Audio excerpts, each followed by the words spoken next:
Olá, pova! Eu sou a Isha. E eu sou a Hayley. Sejam bem-vindos ao Hipopoticamente Falando. E sejam ainda mais bem-vindos ao quadro O Conto Original.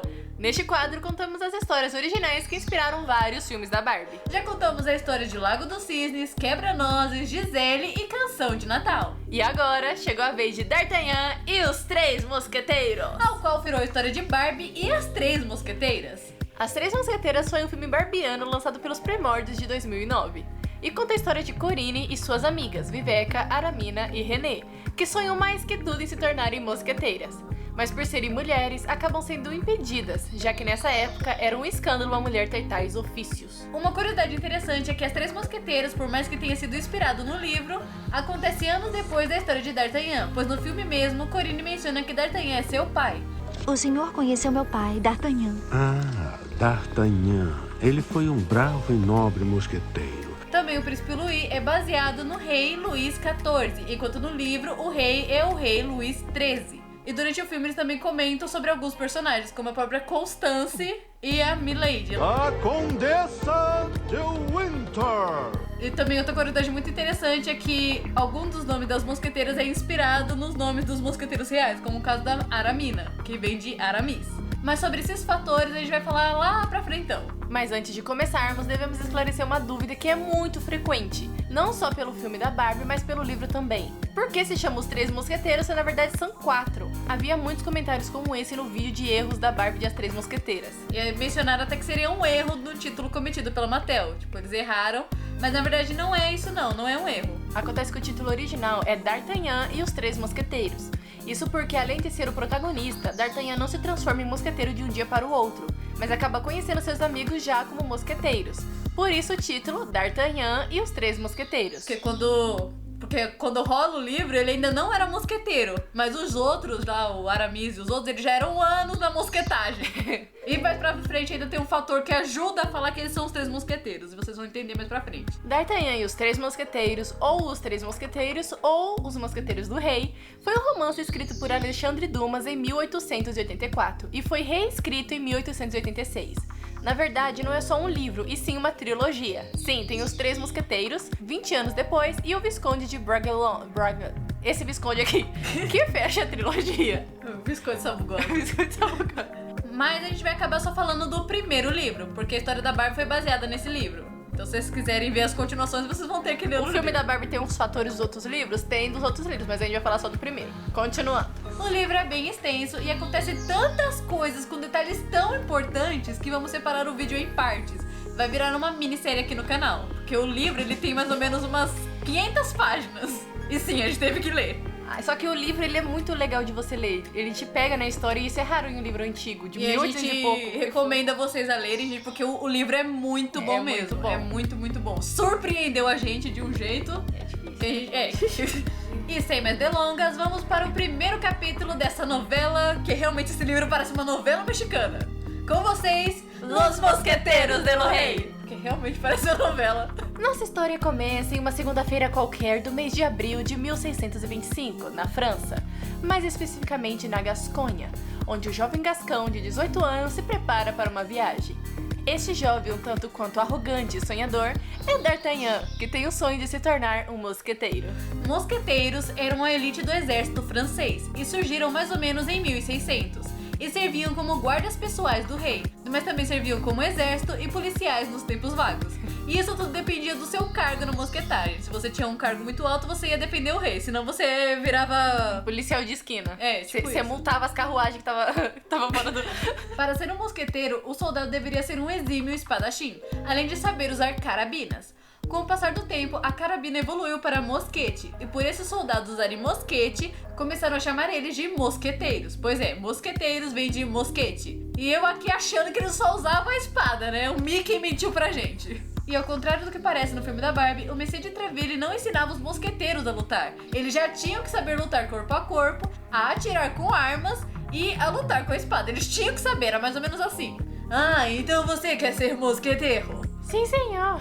Mas você sabe lutar? Bom, não é uma coisa que se diga, nossa, como ela sabe lutar, né? Mas bem, eu acertaria o primeiro soco. E você sabe lutar com uma espada? Moço, a única coisa cortante que eu peguei na minha mão, fora o cerol, é a faca de cortar pão. Sabe atirar com o mosquete, então? Mosquete não, mas com estilingue sim. Como você quer ser mosqueteiro se não sabe lutar, empunhar uma espada e nem atirar com uma arma?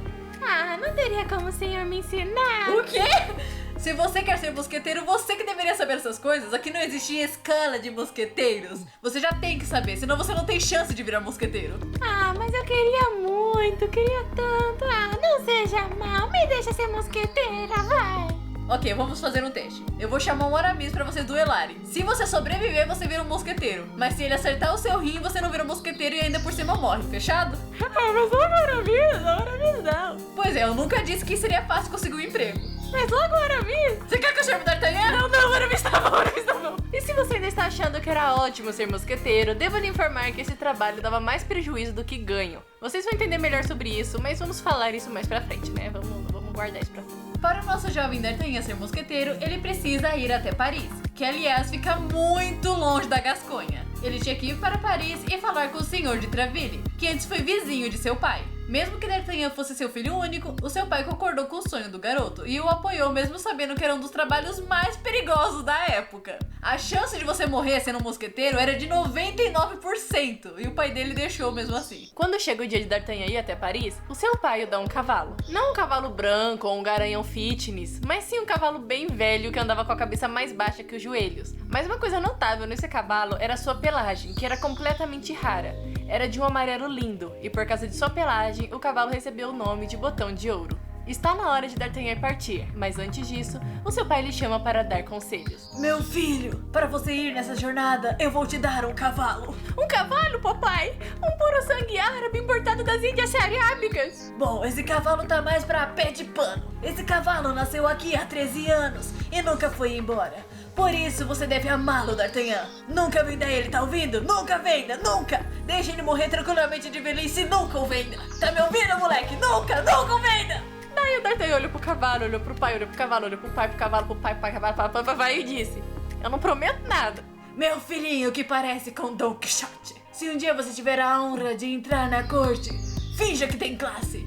É só ter pensamentos metidos que você consegue. Use nobremente esse nome lindo que você herdou. Afinal, o nome D'Artagnan está na nossa família durante mais de 500 anos. Porque, afinal, D'Artagnan era o sobrenome de D'Artagnan. A maioria dos personagens são chamados ou pelo sobrenome ou pelo título. Bom, a maioria, porque tem uns que não é chamado assim não, né? Para vocês terem uma ideia, o nome verdadeiro de D'Artagnan é Farofaldo Franciscano de D'Artagnan. Brincadeira. O nome dele é Charles. O nome dele é esse aqui, ó. Pois é, se fosse aqui no Brasil seria Carlos. Ou Carlinhos pros mais íntimos. Continuando depois dessa explicação sobre nosso sobrenome, meu filho. Por você e pelos nossos amigos e familiares, nunca tolere nada, a não ser do Senhor Cardeal e o Rei. Cardeal, para quem não sabe, é um alto título da Igreja Católica que ajuda o Papa a administrar a Igreja. Na época do livro, a Igreja tinha um grande poder sobre o governo. O Rei, o Cardeal e o Papa eram quem administravam a França. Continuando, não tolere nada de ninguém, D'Artagnan, a não ser que seja o Cardeal e o Rei. Se alguém te olhar torto, você bate. Se alguém olhar pra você, você bate. E se alguém não olhar pra você, você também bate. Não fique com medo de lutar e procure as aventuras. Eu te ensinei a usar a espada. Bata por tudo e por nada. Não tenha medo de enfiar a espada no rim de alguém. Arranje brigas e brigue. Ainda mais que os duelos estão proibidos hoje em dia. Assim você terá 2 vezes mais coragem de brigar. Ou seja, na época era proibido as brigas e o pai dele estava literalmente incentivando ele a brigar. Sem motivo ainda, fora que as brigas naquela época iam até a morte. Então, né? Isso porque o D'Artagnan era filho único. Amor de pai é tudo, né? Vai pegá-lo, tigre! Espere um momentinho só. Tá querendo me matar? Fora que se você fosse pego duelando, você poderia ir preso e não ia ficar legal pro seu lado, não. Nem chega aos pés da Marie da Barbie. A mãe da Barbie. Lembra do que seu pai lhe ensinou. Não, vá, Corine, e bata em todo mundo.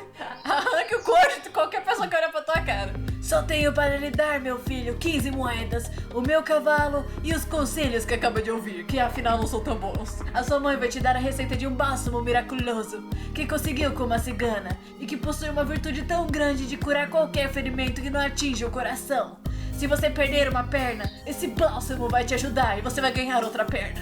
Se você perder um olho, esse bálsamo te cura. Mas não deixe nada atingir o seu coração, porque esse bálsamo não irá te ajudar. O bálsamo era bom, né? Se eu beber, papai, vai pro coração e eu tô curado. Aí eu já não sei, né? tire proveito de tudo e viva feliz durante muito tempo. Só tenho uma palavra a acrescentar, meu filho. Nunca vende esse cavalo! Nunca, D'Artagnan! E também, eu conheci o Senhor de Traville como voluntário em uma guerra. Vá visitá-lo com esta carta. Tenha o Senhor de Traville como modelo e avance como ele. Depois disso, o pai do rapaz deu a ele a sua própria espada, deu beijo em suas bochechinhas e lhe abençoou. Depois disso, o jovem encontrou sua mãe, que o esperava com a famosa receita da cigana. Sua mãe se despediu dele carinhosamente com muitas lágrimas, afinal D'Artagnan era filho único e agora estava partindo. D'Artagnan tentou o máximo que pôde não chorar com a despedida de sua mãe. Monstro não chora. Mas não resistiu e começou a chorar também. D'Artagnan fez de tudo para esconder as lágrimas e parar de chorar. Engole o choro, engole o choro, engole. No mesmo dia, D'Artagnan começou a sua longa jornada até Paris. Ele estava feliz indo atrás de seu sonho. Além de estar equipado com 3 presentes paternos, 15 moedas, seu cavalinho e uma carta para o Sr. de Treville. E o presente materno, a receita do bálsamo miraculoso da cigana. O cavalo de D'Artagnan já era bem velhinho, a cabeça dele andava mais baixa que os joelhos, e ele não tinha mais pelos na cauda, e quem quer que via se perguntava como que o cavalo aguentava o D'Artagnan, e o D'Artagnan lá cantando, meu caminho eu farei. Mas uma coisa boa em todo aquele pangaré mal cozido era a sua pelagem, que era toda amarela, coisa muito rara na época. Até E hoje, né? E não é como esse cavalo aqui da imagem não, era amarelo, que parecia ouro. O sol brilhava, o sol batia e brilhava. Tanto que o nome do cavalinho era Botão de Ouro, né? A gente já falou. O Botão de Ouro foi se arrastando por grande parte do território francês. Qualquer um que olhasse para D'Artagnan, ele fuzilava com o olhar. A pessoa não podia falar um bom dia que D'Artagnan já ficava bravo. Bom dia, senhor. Ora, seu! Tá me olhando por quê? Me acha bonito, é? Não, não, senhor. Então eu sou feio. Não. Vai falar que eu não sou nenhum nem outro? Vai falar que sou mediano? Ele realmente seguiu os conselhos de seu pai. Brigue por tudo e por nada. E por causa dessas confusões, ele metia a mão na espada para ameaçar os outros 10 vezes por dia. Isso porque ele nem entrava na cidade direito, estava de passagem. Passava pela ruinha que ficava do lado da cidade, não entrava na cidade. Mesmo assim, ele achava a gente pra brigar. Ele quase não via pessoas, e quem ele via, ele brigava. Mas por mais que D'Artagnan brigasse até com o vento, ele não lutou com ninguém. Ainda bem. D'Artagnan chegou majestoso na cidade de Meung, no leste da China. Ele errou o caminho e colocou a culpa no cavalo. Onde você nos trouxe, Felipe? Brincadeira, ele chegou em Meung, na França. Não sei se ele tá, Meung. Não sei se ele tá pronunciando direito, mas é assim, eu vou falar. Esse é o nome da cidade aqui, ó. Como vocês sabem, a nossa pronúncia é horrível, né? A gente só sabe Mas falar D'Artagnan porque bastante gente fala, porque senão a gente fala D'Artagnan. D'Artagnan, eu já falaria D'Artagnan. E D'Artagnan chegou lá e quando desceu do cavalo à porta de uma estalagem, D'Artagnan notou que um gentil homem elegante e de ar distinto zombava junto de 2 homens de alguém. D'Artagnan prestou mais atenção e notou que o motivo da zombaria não era ele, e sim o seu cavalo, o Botão de Ouro. Mas ao notar o olhar arrogante de D'Artagnan, o gentil homem começou a caçoar dele também, e os seus companheiros começaram a rir. Engraçado que ele chegou majestoso em Meung, mas só ele, o cavalo não. O cavalo tá lá, ainda bem que está parando. Assim, cheio de convicção, D'Artagnan colocou a boina na cabeça e começou a imitar alguns movimentos de gente rica que ele viu antes. Eu vi fazer isso no cinema. Colocou uma mão na espada, outra na cintura, deu uma requebradinha, tentou se manter calmo e tirar satisfação com o gentil homem. Mas conforme chegava mais perto, mais raiva ele sentia. Eu fico imaginando ele andando igual o Woody lá do... Ele tentava pensar em algo estupendo para falar, mas só encontrou uma expressão ofensiva que fez junto com um gesto furioso. Diga-me do que estão rindo e riremos juntos. Pois é, na cabeça dele isso era uma mitada, assim, sabe? O gentil homem precisou pensar se D'Artagnan realmente estava falando com ele. Após isso, disse: eu não estou falando com você, seu moleque. Mas eu tô falando com você. Seu pequeno pigmeu. Tá rindo do quê? De você. Você não tem o direito de zoar de mim. Tenho sim, você é um moleque zoável. Eu olho para sua cara e vejo 1000 motivos pra te zoar. Seu comédia. Comediante. D'Artagnan ficou bravo e o gentil homem foi andando até ele com um olhar cheio de deboche. Ao ver o homem chegar mais perto, bem lentamente, D'Artagnan tirou um pouco a espada da bainha, mas o homem foi ao lado de seu cavalo amarelo e disse aos seus companheiros: este equino já foi um botão de ouro quando era jovem. A sua cor realmente é raríssima, mas hoje é um pangaré. Ri do cavalo, quem não usaria rir do dono, né? Eu rio quando eu quero e rio de você também, mas eu só dou risada quando vejo coisas engraçadas.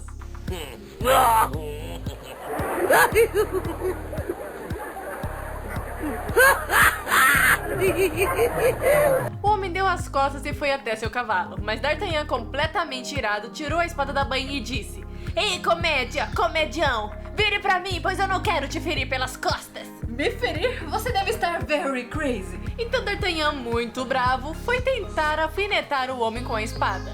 Se o reflexo do comedião não fosse bom, nunca mais ele iria ficar zoando da cara de cavalinhos e molequinhos bravinhos. O gentil homem então tirou sua espada e no momento que iria começar a luta, os companheiros do estalajadeiro foram pra cima de D'Artagnan e começaram a bater nele com paus, pás e tenazes. Gente, é tenazes, gente. Olha as coisas que eles davam pra bater. O moleque tinha 18 anos. E eles não batiam fraco, não. Até porque o D'Artagnan ficou meio ruim, né? O gentil homem via tudo como se estivesse em um espetáculo e se divertia de ver D'Artagnan tentando se livrar daqueles agressores. Mas mesmo assim, acabou por resmungar.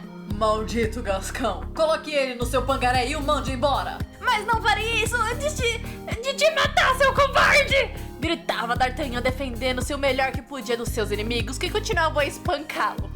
Eu não sei como ele aguentava, mas ele tava aguentando. Afinal, os caras realmente não estavam batendo fraco, não. Era tipo, ai, minha costela, minha artéria.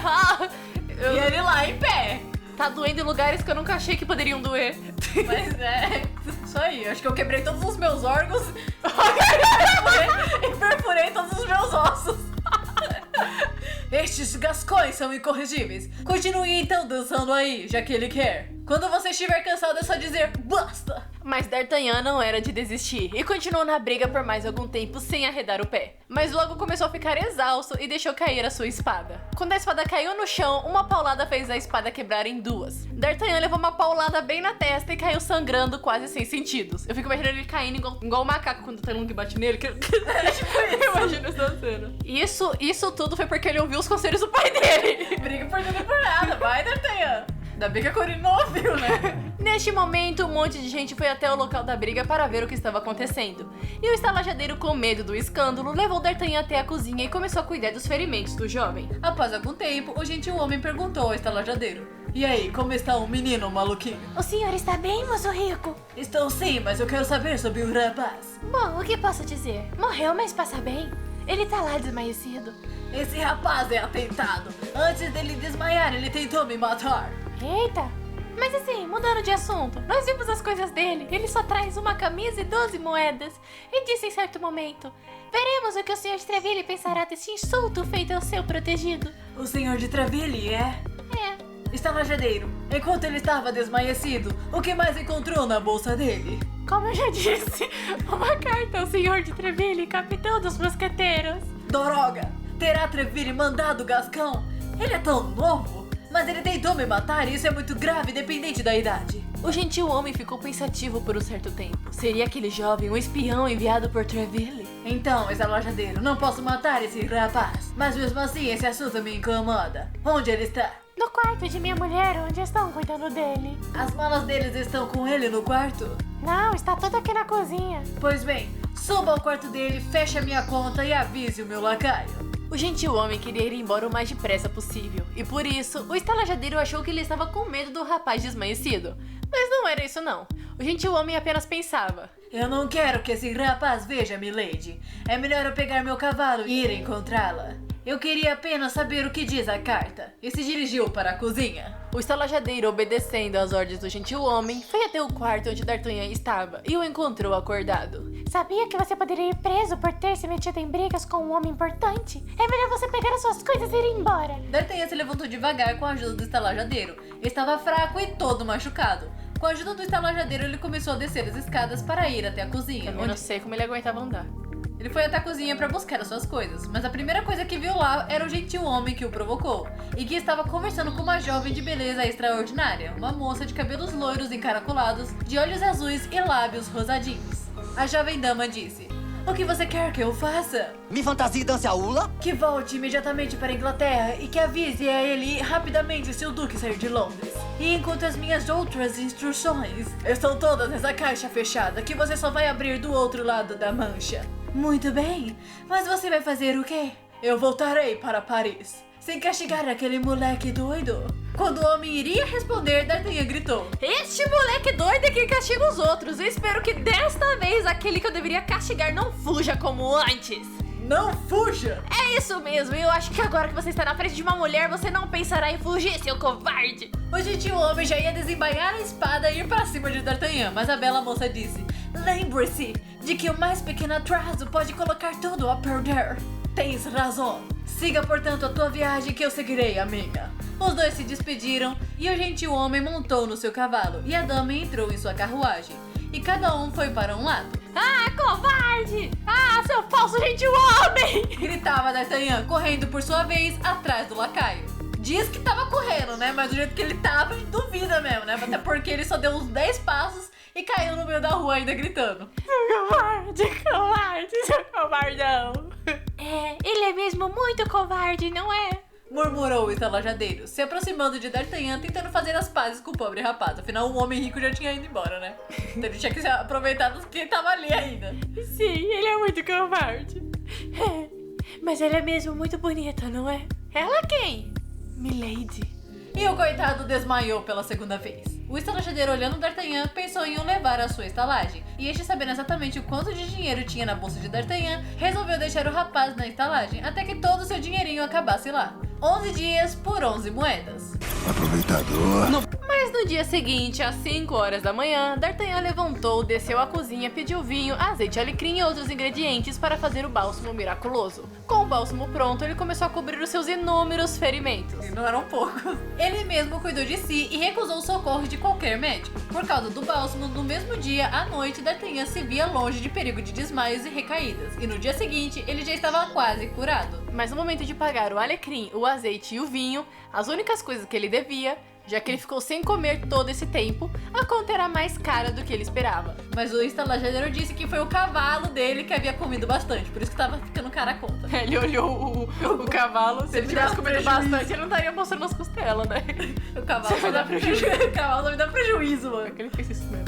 D'Artagnan pegou a sua bolsa e de lá tirou a sua bolsinha de veludo gasto e as moedas que ela continha. Mas a carta para o Sr. de Treville havia desaparecido. D'Artagnan olhou para o estalajadeiro e disse: quem pegou minha carta? Comigo morreu, não fui eu! Alguém roubou a minha carta! E D'Artagnan começou a procurar a bendita da carta. Nisso, aquelas pessoas que bateram nele antes começaram a pegar os paus, as vassouras, porque aparentava que D'Artagnan ia dar outro ataque de pelanca e qualquer coisa eles iam descer o cacete nele de novo. O estalajadeiro perguntou a D'Artagnan se a carta continha alguma coisa de importante ou de valor.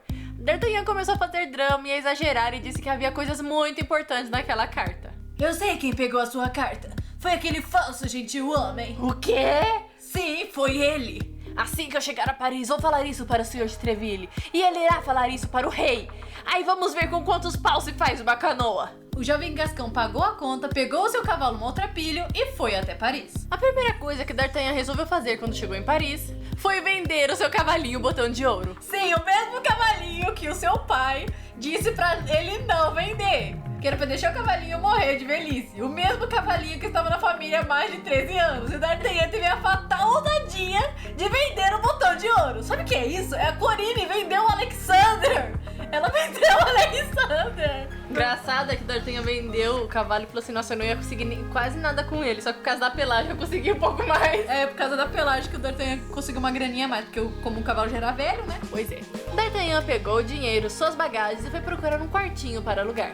Após passar por alguns lugares, D'Artagnan encontrou um local que estava de acordo com seus poucos recursos. Sorte de ele ter vendido seu cavalinho botão de ouro, pois assim ele conseguiu um dinheirinho a mais. D'Artagnan conversou com seu senhorio e perguntou onde ficava a casa de Messire de Treville. D'Artagnan ficou bem contente ao saber que a sua nova casinha não estava muito longe da mansão de Treville. Não, e aí você vê que, tipo, diferente da Corinne, a Corinne já foi direto no Messire de Treville e deixou o Alexander que teve que procurar a casa, né? Ela procurou a casa pro Alexander, porque ela mesma não tinha onde ficar.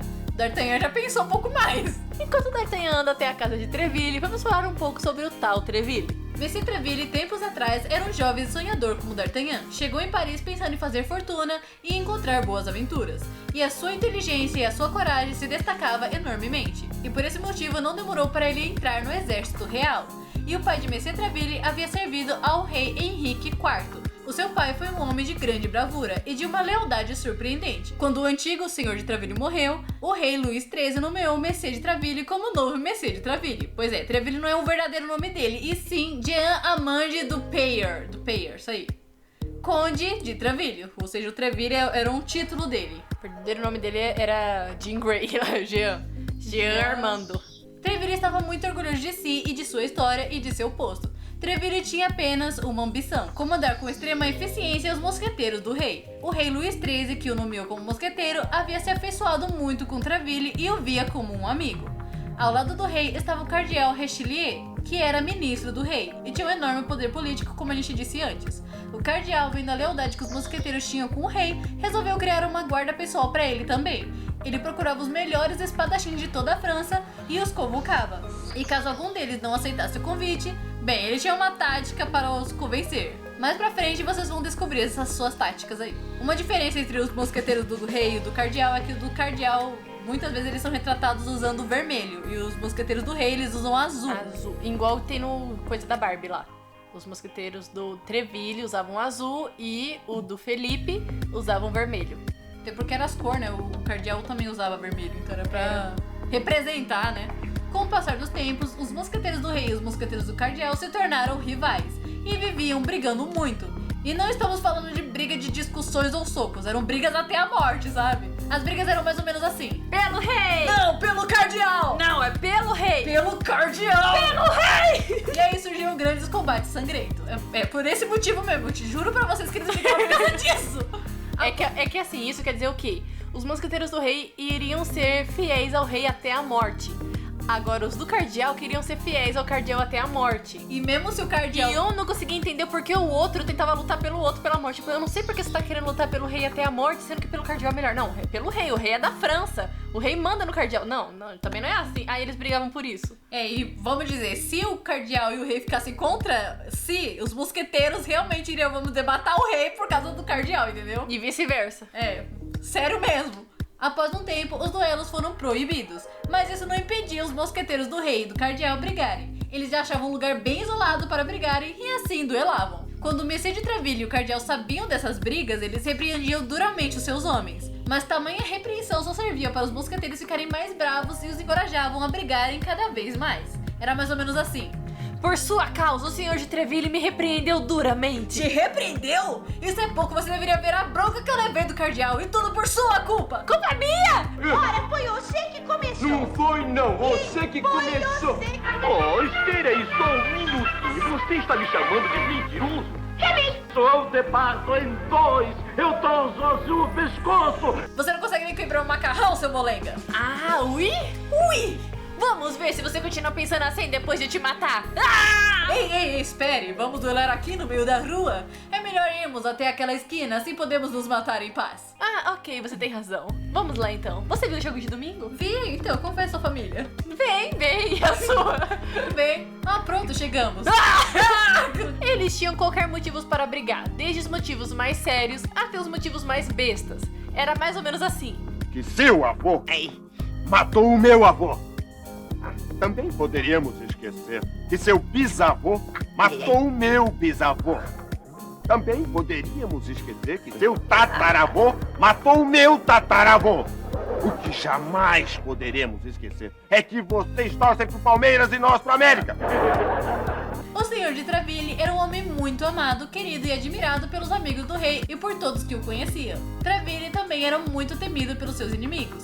A casa de Treville vivia sempre cheia de mosqueteiros, e ele recebia todos com muita cortesia e simpatia. Muitos iam ali para pedir conselhos ou para pedir algum favor especial. Muitos daqueles mosqueteiros também montavam guarda e protegiam a casa de Treville e sua família. Agora vamos voltar a nossa atenção ao jovem Gascão D'Artagnan, pois ele acabou de chegar na mansão de Treville. Ao chegar à mansão de Treville, D'Artagnan ficou surpreso com o tanto de mosqueteiros que ficavam por ali, alguns montando guardas e outros se uniam em rodinhas e conversavam. E nessa cena que ele chega na casa de Treville é que rola a cena da escada que tem os mosqueteiros lá brigando. Exatamente. Eles estão brigando, eles estão brincando, né? Brigando. É muito parecido, muda poucas coisas. E D'Artagnan... Diferente da Corinne. Não entrou na briga, ele só ficou olhando. Ele ficou, meu Deus, Que top! Sabe? Ele começou... são mosqueteiros! Aí ele ficava se imaginando, um dia eu vou estar nessa rodinha. Mais ou menos o que a Corinne fez, só que a Corinne ainda teve a ousadia de tentar brigar com eles. Porque D'Artagnan tinha amor à vida, ele... Ainda mais depois da surra, né? Então ele tinha um pouco assim de amor à vida, né? Eu já tô meio machucada, melhor não. Só que esse pensamento não durou muito, vocês vão ver. D'Artagnan, ao passar por uma rodinha, não pôde deixar de ficar vermelho, pois ouviu piadas e relatos sobre as damas da corte, coisas que um jovem de 18 anos nunca ouviu e nunca imaginaria ouvir. Ao passar por outra rodinha, o jovem se surpreendeu com o palavreado dos mosqueteiros. Ele nunca achou que os seus heróis pudessem ter um palavreado tão sujo. Essas são palavras ditas nas tabernas mais sujas. Deveriam ser todos enforcados. Pior que ele pensava isso mesmo. Meu Deus, meus heróis assim, falando esse tipo, eles deveriam tudo morrer por falar essas coisas. O D'Artagnan pensava isso aí. O jovem chegou até um porteiro e pediu uma audiência com o senhor de Traville. O porteiro disse que era para o jovem esperar com extrema paciência, pois iria demorar. Como D'Artagnan não tinha outros planos e nem outros lugares para ir, resolveu se acomodar em um canto da sala e ficou observando aos redores. Ele começou a observar... Olha o teto, que bonito, né? Olha, isso daqui é parede. Ele começou a observar um grupo de mosqueteiros que conversavam. E não tinha como não prestar atenção em um mosqueteiro específico, que chamava a atenção não só por falar muito alto, mas também por suas vestimentas. Este mosqueteiro exibia uma bela capa de veludo vermelho, um cinturão bordado de ouro e cravejado de pedras preciosas, que guardava uma grande espada. Esse exibido mosqueteiro era Porthos. Ai, eu fiquei tão emocionada quando eu tava lendo. Este cinturão é lindo mesmo, Porthos. Será o presente de uma certa dama que eu vi você passeando certo dia por uns certos cantos da cidade certa. Que nada! Eu comprei esse cinturão com meu rico dinheirinho. Afinal, dinheiro é para ser gasto, certo, Aramis? Aramis, amigo de Porthos, era completamente diferente de Porthos. Aramis era um jovem na flor da idade, era ágil e franzino. Já Porthos era alto e robusto, e as linhas de expressão em seu rosto não escondiam a sua idade. Porthos era pavio curto e violento, enquanto Aramis era espirituoso e falava com voz e palavras de poeta. Igual a Aramina. A única coisa que ambos tinham em comum era a sua amizade indestrutível. Ao passar certo tempo, um criado chamou D'Artagnan e disse que Monsieur de Traville iria o atender. Quando D'Artagnan viu o Monsieur de Traville, ele se curvou mais que o Chaves na apresentação da Boa Vizinhança. É uma honra vê-lo, senhor de Traville. Não faz a ideia da... O senhor de Traville pediu para D'Artagnan esperar e foi até a porta e gritou: Athos! Porthos! Aramis! D'Artagnan reconheceu quando Porthos e Aramis entraram. Monsieur de Traville não deixava de mostrar o seu descontentamento. Sabe o que o rei me disse ontem à noite? Ele disse que de agora em diante ele irá recrutar...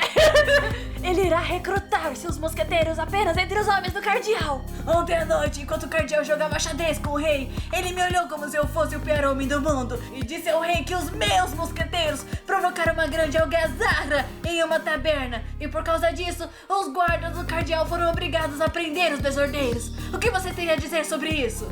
Bem, nós... Vocês estavam na briga? Nós... Onde vocês estavam? E onde está Athos? Athos está doente, senhor. Traville mudou drasticamente o tom da voz e perguntou: Doente? O que tem ele? Talvez seja catapora, senhor. Porthos se apressou em dizer, antes que Aramis falasse o que não deveria. Catapora? Na idade dele? É bem mais provável que ele esteja ferido depois do que aconteceu ontem. Traville esperou resposta e não obteve. Muito nervoso, Traville deu um baita soco na mesa e começou a gritar: Não admito que os meus homens andem por lugares desonrosos e nem que sirvam de bobos para os homens do cardeal. Parece que meus bravos homens perderam toda a coragem e servem apenas para serem humilhados pelos homens do cardeal. Enquanto isso, a mesa: por que me bateu? Você não tem nada a ver com isso? Aramis e Porthos estavam vermelhos de vergonha e raiva. Se outra pessoa usasse essas palavras para eles, eles com certeza partiriam para a agressão.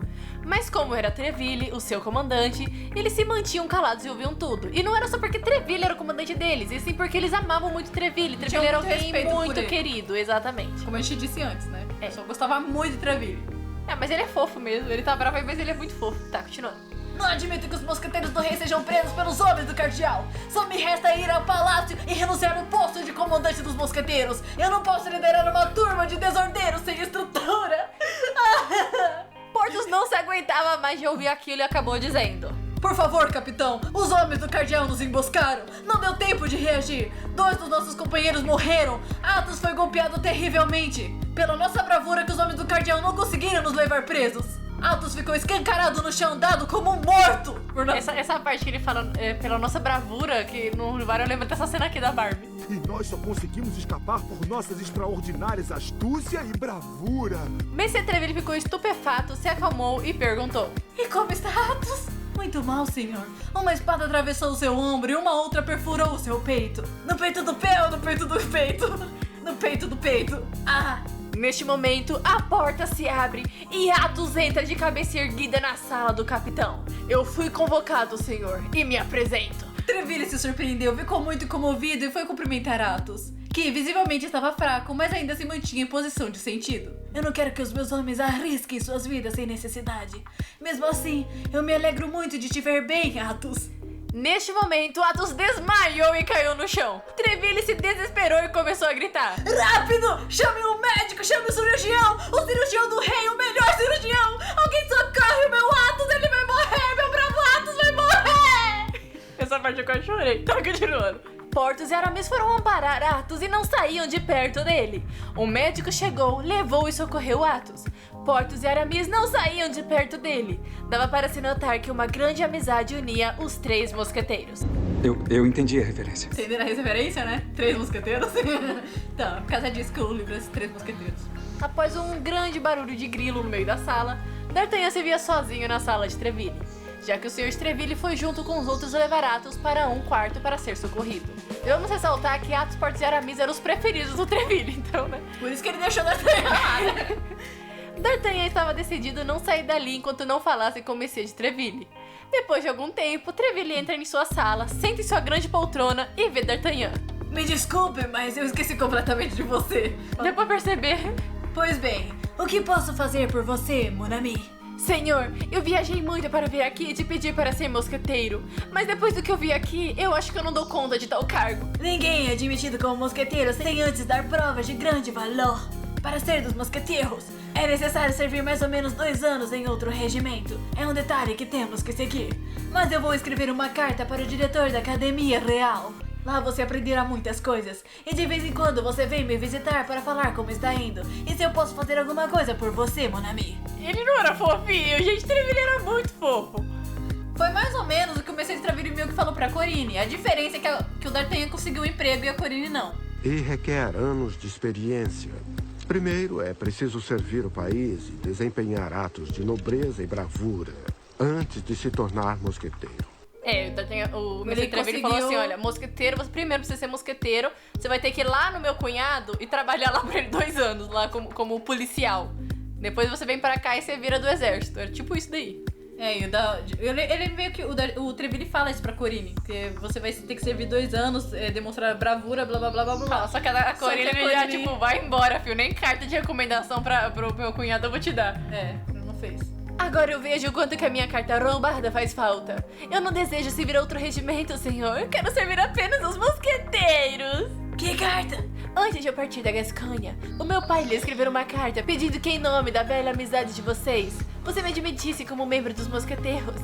Mas parece que sem essa carta eu não conseguirei. O engraçado é que meio que na cabeça do D'Artagnan já tava sendo recusado. Sendo que o Treville falou que era só tipo, não, espera 2 anos. Tipo, você vai ser mosqueteiro sim, mas por enquanto não pode porque é uma lei e nós devemos cumprir essa lei. E D'Artagnan é muito melodramático. Não, você não tá deixando. Vou contar pro meu pai. Por isso. Me diga como essa carta foi roubada. D'Artagnan contou tudo nos mínimos detalhes. Até na parte que ele apanhou. Treville ouvia tudo atentamente. Perguntou como era o gentil homem e como era a mulher. Após D'Artagnan responder, ele disse: Isso é estranho. O meu nome foi mencionado durante a discussão com esse homem. Não, mas na carta continha o seu nome. A mulher que ele estava conversando era inglesa? Parecia que sim. Então é ele. Eu achei que ele ainda estava em Bruxelas. Se você sabe quem é ele, por favor me diga, porque eu quero me vingar. Nem pense nisso. Se você se encontrar com ele, fuja dele. Só assim você sairá vivo. Ele te matará com certeza. Neste momento, D'Artagnan olhou pela janela e gritou: É ele! Ele quem? O meu Nêmesis. E saiu correndo para se encontrar com o homem que roubou a sua carta, deixando o Monsieur de Treville sozinho com seus pensamentos. Seria esse jovem Gascão um espião do cardeal? Mas esse é o fim da primeira parte da história de D'Artagnan, um jovem totalmente burro que realmente só presta pra ouvir conselho ruim. Mas o que acontecerá a seguir? Athos sobreviverá? D'Artagnan será esfolado por seu Nêmesis? Fique ligado aqui no Hipopoticamente. Falando. Até mais.